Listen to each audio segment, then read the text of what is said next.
ह्या operation tiger tiger tiger tiger हे रोजच तुमचं चालू आहे आणि त्यांचंही चालू आहे, लोकांचं चालू आहे तुमचं। याचा अर्थ हे रोज नवीन बातम्या टायगरच्या येत आहेत, याचा अर्थ टायगर इकडे आहेत, कुत्रे तिकडे आहेत। की गेले अनेक वर्षापासून, हजारो शेकडो वर्षापासून ही पंढरपूरची वारी म्हणजे लोकांचा खूप असा त्या वारीकडे बघण्याचा धार्मिक दृष्टिकोन, भावनिक दृष्टिकोन आणि साक्षात पांडुरंगालाच आम्ही भेटतोय अशा पद्धतीचा भाव हा वारकऱ्यांच्या प्रति होता।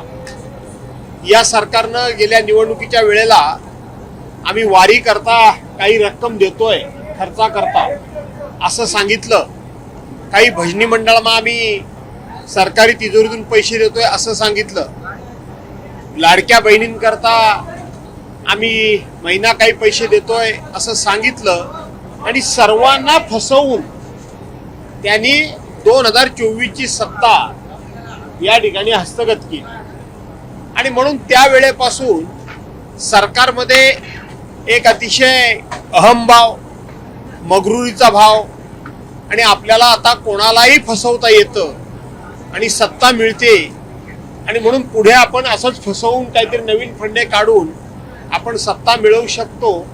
त्यामुळे कोणाच्याही भावनेचा, कोणाच्याही मागणीचा आदर करायचा नाही, अशाच पद्धतीनं सरकारचं वागणं हे वारकऱ्यांच्या प्रती आहे। वारकऱ्यांच्या प्रती सरकारचं असंच वागणं आहे। छोट्या छोट्या गोष्टी ज्या काही देत आहेत त्याच्यावरती कोणाचे फोटो, कोणाची जाहिरात, अरे आयुष्यभर तुमची जाहिरातच चालू आहे, पण किमान त्या वारकऱ्यांच्या प्रती तुमच्या मनामध्ये नम्र भाव असला पाहिजे, सेवेचा भाव असला पाहिजे, देवाच्या प्रती तुमचा भक्तिभाव असला पाहिजे। परंतु यांचा फक्त खुर्ची आणि सत्ता भाव आहे, त्याच्यामुळे हे वारकऱ्यांच्या बाबतीत असं घडतंय। परंतु सर, काल सभागृहात तुम्ही अतिशय महत्वाचा मुद्दा मांडला की मुंबई पुणे हायवेवरती हजारोंच्या संख्येने टंबलर लावले, त्यामुळे गाड्या अद्यावत असताना देखील अशा पद्धतीने हे लावणं योग्य नाही, तुम्ही मुद्दा मांडला। त्याच्यावरतून फार सभागृहात गदारोळ उपस्थित झाला। सभागृहातले वरिष्ठ नेते बोलत असताना सातत्याने सत्ताधारी पक्षाचे काही आमदार जे आहेत ते त्यांना अडवण्याचा प्रयत्न करत असतात। ही प्रथा योग्य आहे काही काय नवीन? असं आहे की अतुल भातखळकरांसारखे एक उथळ स्वभावाचे आमदार हे असे उद्योग करतात। यापूर्वी आपण आयुष्यभर विरोधी पक्षात होतो आणि त्यावेळेला आपण सातत्यानं जे सत्ताधारी होते त्या सत्ताधाऱ्यांच्यावर एवढी टोकाची टीका करत होतो, खोटी टीका करत होतो, रोज नॅरेटिव्ह पसरवत होतो।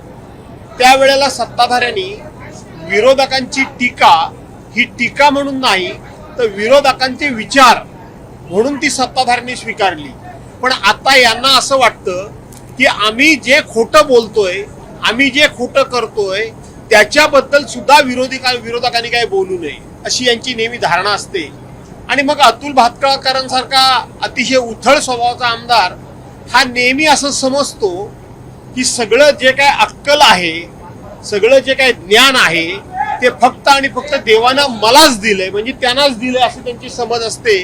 आणि म्हणून समोरच्या माणसाला बोलत असताना अतिशय तुच्छतेनं बोलायचं, अतिशय उर्मटपणे बोलायचं, अतिशय अहंकारनं बोलायचं आणि सर्वज्ञ मी आहे अशा एका घमेंडीमध्ये बोलायचं, हा त्यांचा नेहमीचा प्रकार आहे। त्यांनी असा अनेक वेळा प्रयत्न केला आणि म्हणून कालच्या वेळेला शेतकऱ्यांचा प्रश्न होता।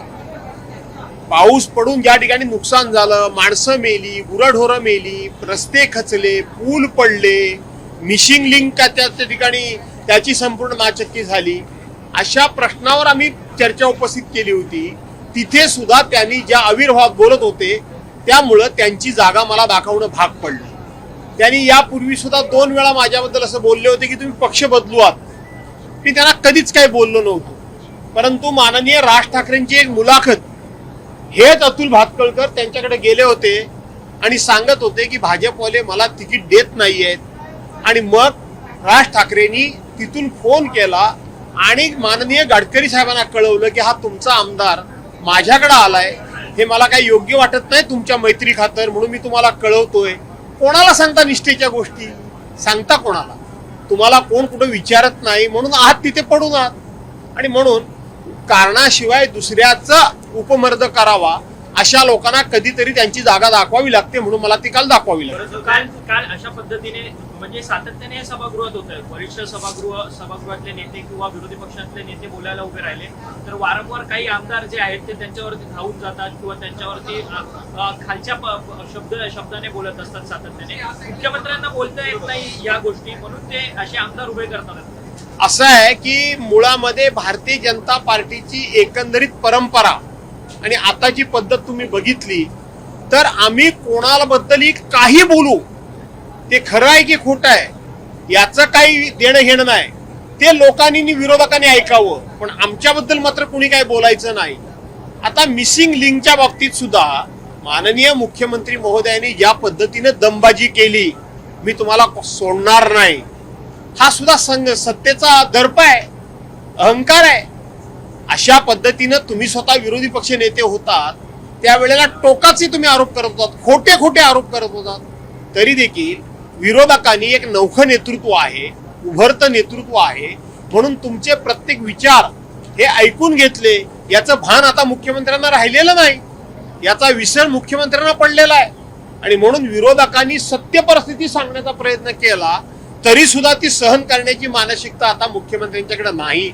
याचं कारण देशामध्ये फक्त आणि फक्त आम्हीच हा जो अहंकार आहे त्याचा हा परिणाम आहे. मुख्यमंत्री म्हणजे महाराष्ट्र आहे का? कारण की मुख्यमंत्री बोलले की माझी बदनामी करा पण महाराष्ट्राची बदनामी करू नका. पण तेच मुख्यमंत्री ज्यावेळेस विरोधी पक्षात होते त्यावेळेस मात्र ते मुख्यमंत्र्यांच्या या वक्तव्याचं छोट्या छोट्या क्लिप्स खूप मोठ्या प्रमाणामध्ये रील्स व्हायरल झालेले आहेत.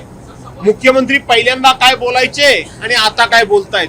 हेच मुख्यमंत्री विरोधकांना कसे सांगत होते की तुम्ही म्हणजे महाराष्ट्र नाही, तुम्ही म्हणजे महाराष्ट्र नाही, आणि आता ते स्वतःला असे समजायला लागलेत की मी म्हणजे महाराष्ट्र.